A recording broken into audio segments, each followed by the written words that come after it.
Good morning, afternoon or evening everybody. Welcome back to the third and final part of this Tamiya Tiger 1 build. This time we are focusing on detailing, decals, track painting, weathering and getting this thing done. Without further ado, let's finish this Tiger. We start with the painting of the exhaust stacks. A base coat of German grey was laid earlier, and now I'm going to sponge on a layer of German yellow. This is to give an uneven texture of yellow onto the stacks and mimic where paint is peeling and fading due to the heat. I repeat the process again with the German grey to add back in some of the heavily chipped areas. I am getting rid of a lot more paint from the sponge this time to ensure the chips are very fine.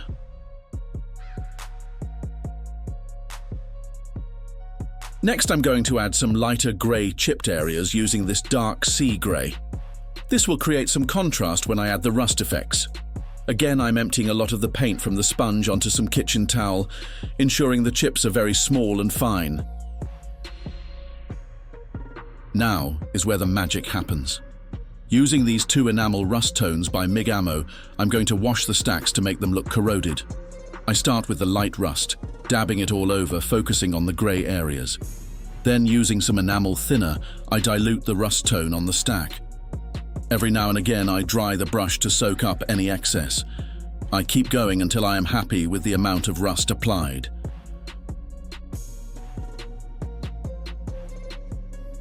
I repeat the process with the dark rust tones, but also adding the light rust around the applied areas. This gives a nice variation between deep and surface rust. There's no real exact science behind this method, it's just keep going until you are happy with the result. If you add too much, you can always remove it with the enamel thinner. With the stacks painted, I move on to the decals. I am using these aftermarket star decals, mainly because I wanted the numbers 222 to replicate Michael Whitman's Villa Bocage Tiger. As always with decals, we need to put a layer of gloss varnish down in the areas where they will be applied. For this, I'm using Tamiya acrylic gloss, mixed 50-50 with acrylic thinner. This will ensure a smooth surface for the decal and reduce silvering. Next, I cut out the decal numbers as close as possible. This is because the decal will be applied to Zimmerit. Doing this will reduce the amount of clear area around the number, making it easier to apply and prevent silvering.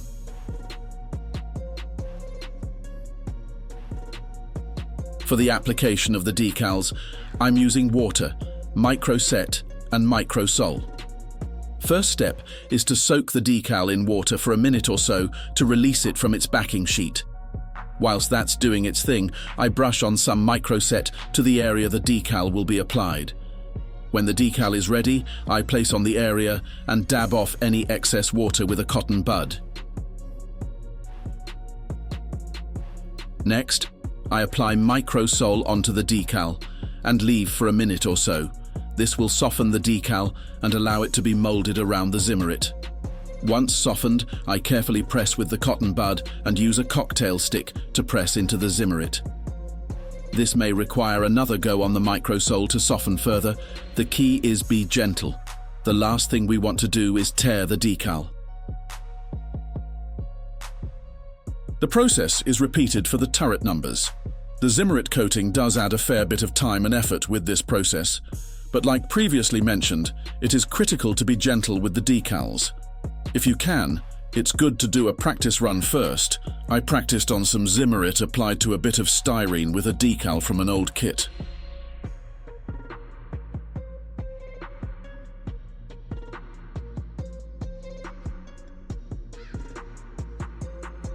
The rest of the numbers are added and the emblems added to the front and rear plates of the tank. Once all applied, it's time to lock them in with some satin varnish. This VMS varnish can be applied straight from a 0.5 nozzle or diluted with some acrylic thinner for smaller nozzles. I lay a generous coat over the entire tank in preparation for the next stage. This both protects the decals and the paintwork from the enamel and white spirit I'll be using for weathering.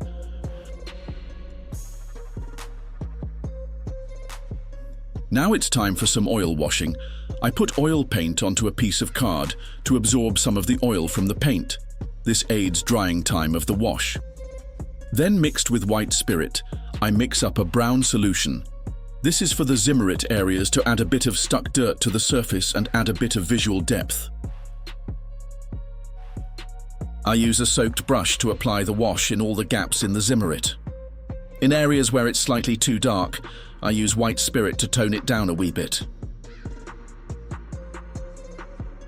Next, the stacks are added to the tank along with the mounts.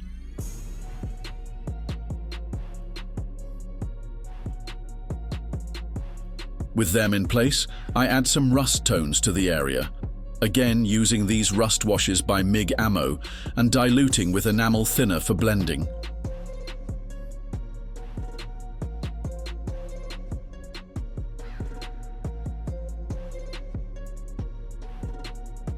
Whilst I am here with the rust washes out, I add some to the rear deck, focusing on areas that have worn to bare metal. Time to add some mud and fit the wheels. For this, I'm using Mr. Weathering paste mixed with some static grass and some pigments to add variation.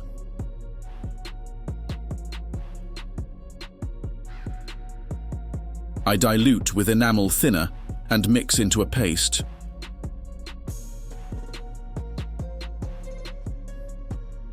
From there, it's just a case of roughly splatting onto the lower hull of the tank.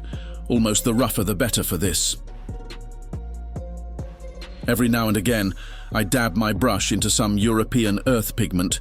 This stops it from being a uniform coat of brown. Once the main bulk is covered, I use enamel thinner to spread the mud onto the upper sections and around the drivetrain. It all looks very dark whilst it is wet, but once it dries, it will look like dry, dusty mud.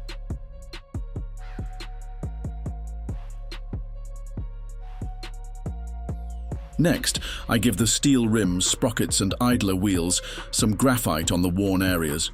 Graphite sticks are amazing for adding a realistic worn metal shine to any steel components.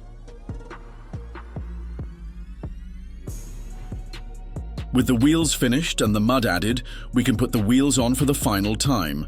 They are not workable on this kit, so are glued in place using the extra thin cement.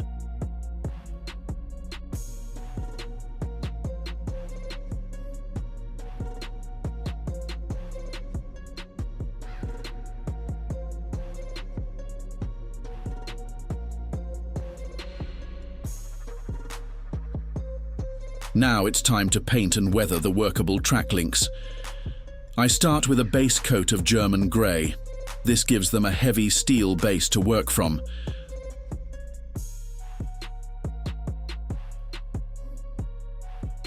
A generous coat is laid to both the top and underside of the tracks, ensuring to get into all the gaps and details.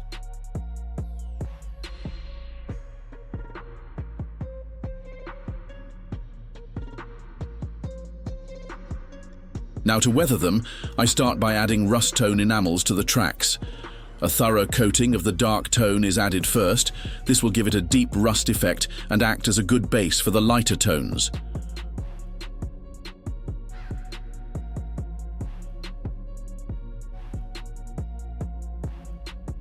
Once a good coat is applied, I apply the lighter tone on top, this time being a bit more random with the amount I'm applying. This is to give the effect of surface rust appearing on parts of the track, so we don't want a heavy all-over coat here.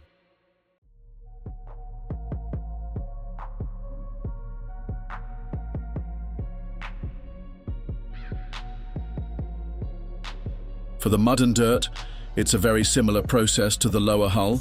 Using a mud paste and enamel solution, I start applying the dirt. I'm focusing on gaps and areas mud could get stuck and only applying to the outside of the track.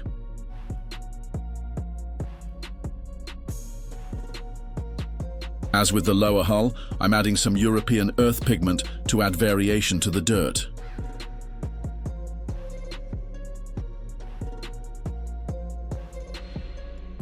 Once all coated, I let the tracks dry and go over again with the pigment. This adds a dusty effect on top of the darker mud tones. This whole process is applying, waiting for it to dry, checking, then adding more until you are happy with the amount applied. To speed up the drying process, you can use a hairdryer, but only use on low heat, otherwise you will warp the tracks. The tracks are set aside, ready for final fitting at the end. Next, I start adding the tools. These I hand painted separately and stick in place using CA black. The tow cables needed a little helping hand, staying in place, so I used some masking tape to hold them down, whilst the glue cures.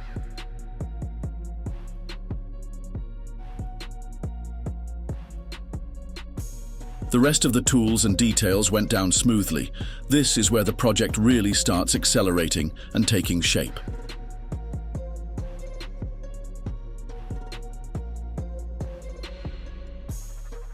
If you have been enjoying these videos, please can I ask you like, comment and subscribe to the channel. Every like counts and will help me a lot. Thank you.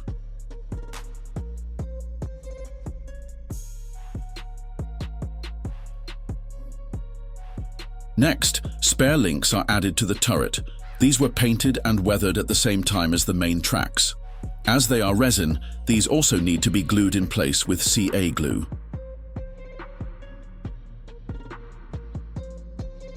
With all the tools added, we are ready to fit the tracks. First, I add some dust to the inside face of the tracks. Nothing major, it's just to tone them down a little.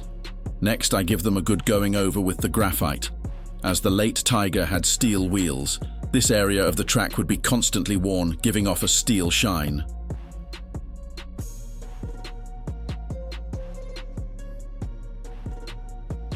The same is done on the contact plates on the top side of the tracks. In my opinion, adding graphite is the easiest and most cost-effective method of getting realistic worn steel on any scale model.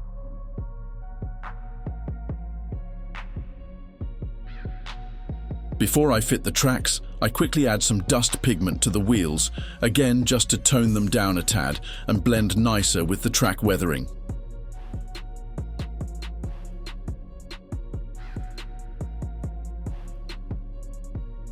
Now the tracks can be fitted. This is just a case of wiggling them round the sprocket, wheels and idler, and putting in the last track pin. I don't glue this pin, just in case I ever want to take the tracks off in the future.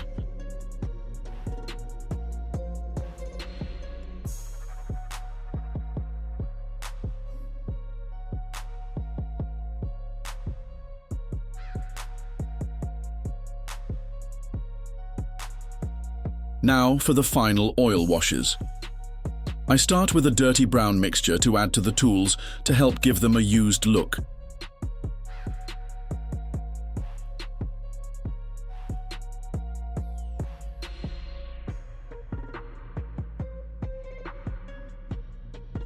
I then mix a dark blue mixture to mimic oil residue.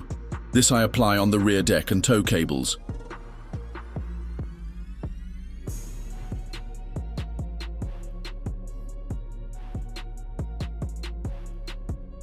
I go back over all the cables with some dark and light rust tones, as these would rust quickly in the field. I use a dark brown wash to highlight some of the details around the hatches. I'm aware I have sped through this oil wash phase, but fear not, I will do a deep dive into oil washes in a future video. The final thing to tie the whole thing in, I add some more European earth pigment to all the surfaces. I focus on areas where dust and dirt could build up.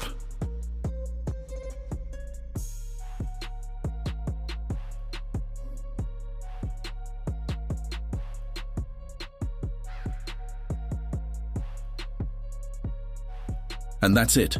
The Tiger is complete. This was my second armor build since restarting my model-making adventure, so was an epic learning curve into new processes and techniques. To have a sneak peek into what's coming up, please do check my socials. There is a motherlode to come. But till next time, happy modeling everybody.